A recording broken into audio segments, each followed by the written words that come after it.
Olá pessoal, como vai? Eu sou Marcelo Bispo, professor da Universidade Federal da Paraíba, do Departamento de Administração e também co-líder do Núcleo de Estudos em Aprendizagem e Conhecimento, o NAC. Hoje eu estou fazendo esse vídeo aqui para vocês para falar um pouquinho sobre teorias da prática, mas não necessariamente teorias da prática como um todo, mas numa vertente mais metodológica de como a gente poderia trabalhar metodologicamente, do ponto de vista de articulação de dados empíricos, o nosso trabalho que seja baseado em alguma abordagem de práticas sociais, tá legal? Então essa é a minha abordagem de hoje. Primeira coisa que eu queria dizer para vocês é que muita gente termina esquecendo, e parece um erro trivial, mas essa observação que eu vou fazer é algo importante, porque a gente sempre tem que dizer em teorias da prática, no plural, e não teoria da prática. Por quê? Porque a gente não tem uma só teoria da prática, né? Isso já é um erro que a gente comete, especialmente na área da administração, em outros aspectos. Quando, por exemplo, a gente diz que a gente tem uma disciplina de teoria geral da administração, e não existe uma teoria geral da administração.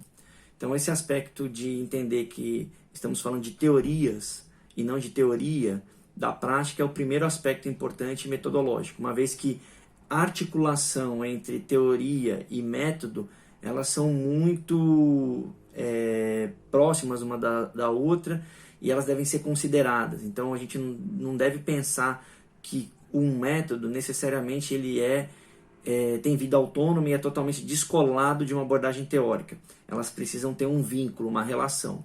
Tá? Então, esse é o primeiro aspecto que eu queria chamar a atenção para vocês. Uma outra coisa que é importante para a gente pensar metodologicamente teorias da prática é entender que elas trabalham numa perspectiva pós-estruturalista, né? E elas têm como foco pensar a relação entre agência e estrutura, ou seja, o foco não fica só no indivíduo, mas também não fica só no aspecto estrutural, né? De modo que uma estrutura pode determinar como é que são os indivíduos, ou que os indivíduos são plenamente livres e autônomos e fazem tudo do jeito que querem, porque eles são, digamos assim, o principal agente dentro de um contexto social. Então, para nós que trabalhamos com as teorias da prática, é importante entender que há sempre uma mútua influência entre agência e estrutura. E por que isso é importante do ponto de vista metodológico?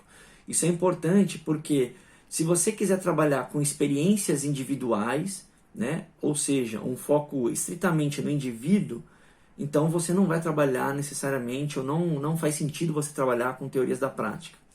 Por outro lado, se você quiser trabalhar com uma perspectiva muito homogeneizante, estruturante da coisa, né, que desconsidera completamente a ação do indivíduo nesse processo, também não vai ser com teorias da prática que você vai conseguir desenvolver a sua pesquisa.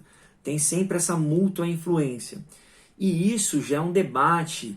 Em administração a gente discute isso, mas termina não se remontando necessariamente à sociologia, que é onde há muito tempo vem se desdobrando os debates sobre isso, especialmente depois da década de 90, né, do século passado, em que os cientistas sociais eles vêm trabalhando nessa perspectiva de discutir sempre como é que se dá essa relação entre estrutura e agência, né, entre o individual e o coletivo.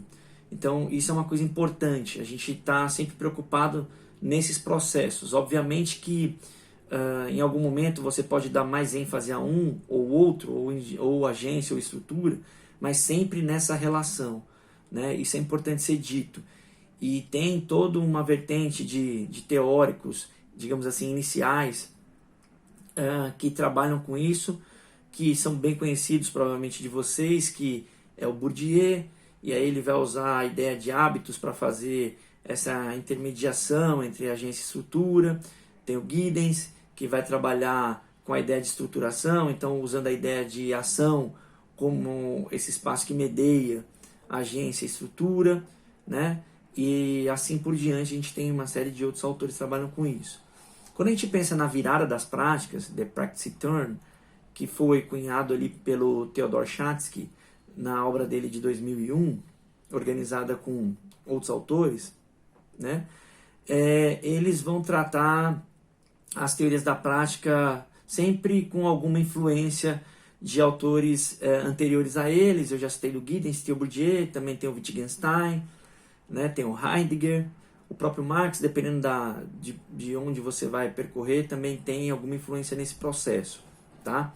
Então, isso também são coisas importantes a serem entendidas, porque essas construções teóricas ajudam a gente a entender como é que se dá esse processo de construção metodológica, né? E aí um outro aspecto também termina sendo muito importante para os teóricos da prática em geral, tá? Aqui eu estou falando sempre em geral porque eu não estou usando um ou outro autor ou autora, eu estou falando de maneira mais genérica. É que a gente vai trabalhar muito menos numa perspectiva de ontologia, ou seja, tentar entender o que é determinada coisa, ou definir o que é determinada coisa, mas buscar entender como é que acontece essa coisa. Então, um exemplo, a gente vai estar muito mais preocupado em entender como se dá o processo de gerência, né, do que entender o que é a gerência em si, ou do que entender o que é o gerente, entende? Então é sempre numa perspectiva processual. Como é que se dá o processo de gerência, como é que se dá o processo de sustentabilidade, como é que se dá o processo de educação, sempre pensando que essas coisas elas são contínuas, né, dentro de um contexto social que ele é sempre dinâmico, né, sempre acontecendo. Então essa é outra característica de quem utiliza teorias da prática, na língua portuguesa menos, mas na língua inglesa é bem comum usar palavras no gerúndio. E esse gerúndio, aí para quem entende um pouco mais de língua inglesa, não quer dizer necessariamente só uma organização gramatical da língua inglesa, mas sim mostrar essa ideia de movimento. Então a gente vai estar falando em organizando, em aprendendo, em fazendo, em falando, né? Gerenciando, coisas desse tipo assim, tá certo? Então isso é uma outra coisa importante para prestar atenção. Uma coisa que eu costumo ver que para mim incomoda bastante quando eu leio trabalhos que dizem que vão utilizar as lentes das práticas para poder ancorar as suas pesquisas, é quando essas pessoas, ou esses pesquisadores, essas pesquisadoras fazem isso e na hora que vão apresentar os seus resultados não utilizam a ideia de prática, abandonam, usam um referencial teórico e terminam abandonando ela na hora de analisar, interpretar os dados e apresentar os resultados em si. Então, se você está trabalhando com práticas, a ideia geral é que a noção de prática ela é a menor unidade de análise que possibilita a gente entender como é que se dá essa organização do social, essa organização do mundo com a qual a gente vive.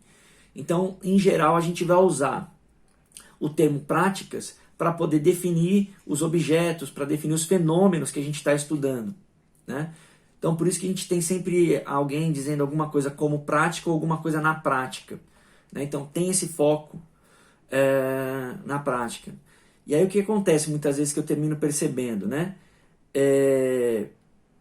As pessoas vão fazer o seu trabalho em cima disso e a gente tem uma tradição na pesquisa qualitativa, muito, isso eu acho que é brasileiro, assim, e muito também na área de administração, de fazer uma pesquisa qualitativa e achar que essencialmente ela vai se basear em entrevistas e depois disso que essas entrevistas elas vão ser analisadas por meio de uma perspectiva de análise de conteúdo ou análise do discurso, né? Parece que a análise de conteúdo e a análise de discurso são assim determinantes para uma análise de dados qualitativos. E isso não é verdade.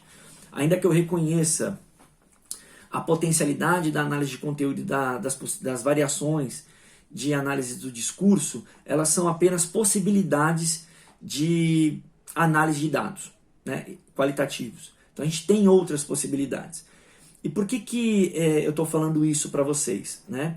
Porque é comum, ou não é raro, a gente encontrar pessoas que vão dizer que vão trabalhar com teorias da prática, e aí nessa perspectiva fazem todo um referencial teórico, fazem um procedimento metodológico interessante, e aí na hora de analisar os dados, apresentam as práticas, mas dizem que fizeram isso a partir de análise de conteúdo ou de análise do discurso. Claro que também a análise de conteúdo tem variações, possibilidades, mas em geral, quais são os problemas que eu enxergo quando a gente vai usar análise de conteúdo ou análise do discurso para falar de teorias da prática, ou para trabalhar metodologicamente com teorias da prática? Em relação à análise de conteúdo, as pessoas tendem a fazer o quê?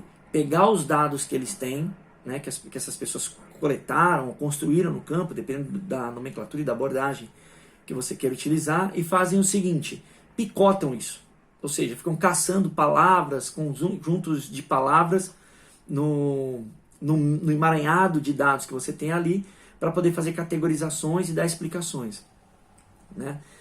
Isso é ruim, por quê? Porque quando a gente pensa em prática, a gente pensa em uma coisa menos picotada e mais completa, né? E também, como eu já disse, mais processual. Então, essa questão de você trabalhar necessariamente com palavras soltas, né, para tentar criar um sentido depois, fica parecendo que você está descolando da prática, entende? Então, em vez de você se focar e fazer a descrição e a análise daquilo que é prático, aquilo que está acontecendo no campo que você participou e observou, interagiu, fica parecendo que você vai começar a construir a prática a partir dos dados que vieram de uma maneira descolada daquela realidade vivida. Então, uma outra coisa, antes de eu falar da análise do discurso, que eu também acho importante nesse processo, é que quando vocês trabalham com entrevista, e tem essa máxima de, vamos gravar e transcrever a entrevista. A pergunta que eu faço é sempre a seguinte: se você transcreveu a entrevista e vai fazer a análise a partir da transcrição, a pergunta é: a transcrição é a entrevista? Essa é uma pergunta importante de ser respondida, né? Para mim, não. Para mim, é a transcrição da entrevista e já não é mais a entrevista, que tem uma série de outros elementos envolvidos ali. Como, por exemplo, como era o ambiente da entrevista, quando a gente grava e não filma, né, grava só o áudio, a gente perde uma série de elementos gestuais, estéticos que estavam envolvidos ali.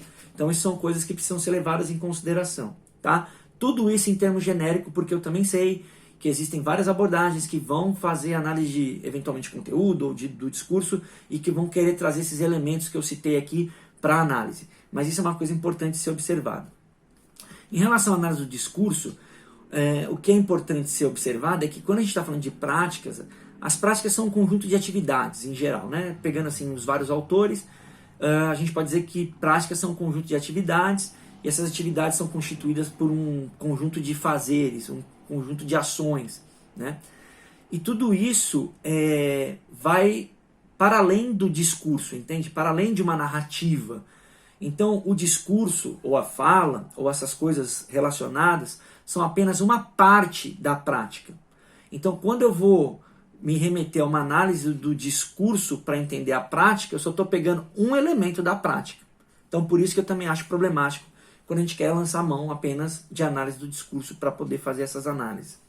E aí a pergunta é, então, como é que eu faço isso, né? Simples, ou relativamente simples.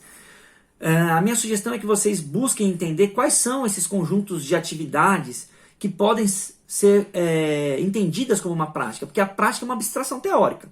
Aliás, como quase tudo que a gente vai montar, as categorizações que a gente faz com qualquer outra técnica também são categorizações abstratas, teóricas. Então, para você construir essa abstração, você tem que construir a partir de uma lógica de prática e considerando todos os elementos que são constituintes dessa prática. E isso tem bastante na literatura, né? Então, isso eu acho que é um ponto importante para ser observado. Então, é possível você dizer que fez a análise dos seus dados a partir da ideia de prática. E aí, o que é importante? Prática a partir de quem? Por isso que eu estava falando lá no começo das teorias da prática. Então eu vou fazer isso a partir da lógica do Bourdieu, a partir da lógica do Giddens, a partir da lógica do Dissertot, a partir da lógica do Garfinkel, para aqueles que consideram Garfinkel como um teórico da prática, ou pode ser classificado como, né? A partir de Bruno Latour e teoria Torrede, a partir de Ted Chatzky, né, que vai falar do nexo de fazeres e dizeres, ou a partir de Silvia Gerhardt, entende? Elizabeth Chauve, tem Andreas Reckwitz, tem um conjunto de autores, e aí a minha sugestão é que vocês entendam bem quais são as lógicas que estão permeando cada um desses autores para entender prática, e a partir dessas lógicas vocês pegarem os seus dados empíricos e tentarem construir esse mosaico do que é a prática que você está estudando. Então, acho que essa é a melhor sugestão que eu tenho para dar. E aí, depois desse processo analítico, como é que eu poderia sugerir a vocês para escrever esse texto, né? Então, como é que eu represento esse texto? A melhor forma que eu acho é vocês pegarem e, na hora de apresentar os resultados e as análises, de cara apresentar qual é a prática, ou quais são as práticas que vocês estão trabalhando, como é que elas se constituem de maneira mais genérica no texto, para o leitor não se perder e entender, estou percebendo do que eles estão falando. E aí, depois disso, a minha sugestão é que vocês, depois de mostrar a prática como um todo, coloquem na sequência quais são as evidências empíricas, ou seja, quais são as falas que vocês identificaram, quais são as notas de campo que vocês fizeram, documentos que vocês analisaram, que ajudam a sustentar aquela lógica que vocês estão defendendo daquela ou daquelas práticas.